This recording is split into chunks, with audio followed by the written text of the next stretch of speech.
Bonjour, tu es Bruno Ricard, directeur marketing, études et communication du syndicat de la presse quotidienne régionale. En quoi consiste ton métier? Alors mon métier consiste en deux points assez distincts. Un point qui est très organisé, qui est le développement de la publicité pour l'ensemble des quotidiens régionaux, avec une offre nationale qui est formatée pour le marché national, les grands annonceurs nationaux. Et un point qui est plus désorganisé ou plus en mouvement, qui est d'apporter du conseil sur les stratégies à mettre en place pour les éditeurs de presse quotidienne régionale, dans un environnement qui est assez mouvant et qui porte sur l'ensemble des points stratégiques pour la presse, c'est-à-dire la diffusion, les contenus et le développement. La presse quotidienne doit faire face au contenu gratuit. Qu'est-ce que vous mettez en place? Effectivement, la presse quotidienne doit faire face au développement du gratuit. Et ce qui change beaucoup pour la presse par rapport au gratuit qui préexistait avec la radio et la télévision, c'est qu'avec l'Internet et surtout les quotidiens gratuits, se pose la question de la valeur de l'écrit gratuit. Et donc, qu'est-ce qu'on apporte qui est monétisable, qu'est-ce qu'on apporte qui a de la valeur à nos lecteurs, comment est-ce qu'on fait pour continuer à progresser avec nos lecteurs, avec du contenu qui soit très différenciant et qui permette une monétisation. Les journalistes comme les contenus doivent devenir multisupports. Où en êtes-vous de cette évolution? Alors ça progresse en ce moment en PQR. Il y a beaucoup de formations qui sont entamées par les titres auprès de leurs journalistes pour les faire évoluer dans leur métier, à leur profit parce qu'ils vont développer un certain nombre de compétences et au profit des journaux parce que ça leur permet, au travers de leurs journalistes, d'alimenter différents canaux. Quotidien, site web, site mobile, télévision locale.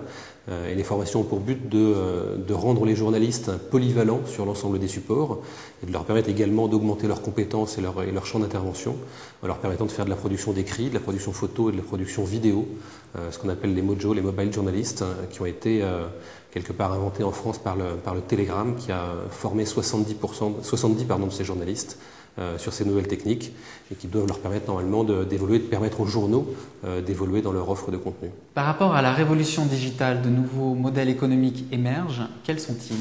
Alors le modèle économique de la presse quotidienne, comme on voit aux États-Unis, est totalement en mutation totale.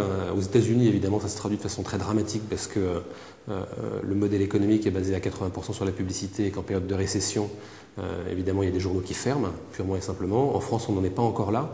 Mais c'est vrai qu'à terme, la concurrence des autres médias, qu'ils soient les médias électroniques ou d'autres formes de médias gratuits, pose le problème de la survie des journaux dans leur modèle économique actuel qui est fondé en partie à 40% sur la publicité.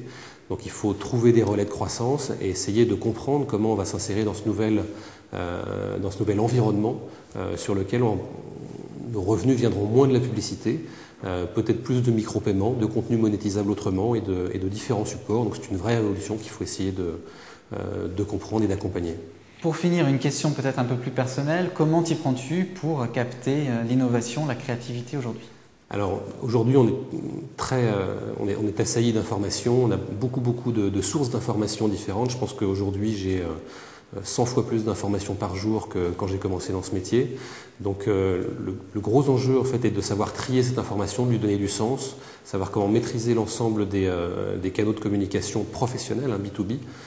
Et pour ça, on se repose beaucoup sur les réseaux. Moi, par exemple, j'ai un réseau Twitter, un réseau Facebook, sur lequel je stimule de l'échange de liens, sur lequel je vais prendre des idées et qui permet d'ouvrir un peu mes problématiques qui sont toujours un peu auto-centrées sur mon métier. Le fait d'avoir ce fonctionnement en réseau me permet d'ouvrir un peu sur les problématiques et de regarder un peu ce qui se passe ailleurs et de prendre un peu de champ par rapport à des recherches d'informations qui seraient sinon beaucoup trop centrées sur mon métier. Donc voilà, j'essaye d'ouvrir au travers des réseaux sociaux et de faire profiter aussi de mes compétences ce réseau-là.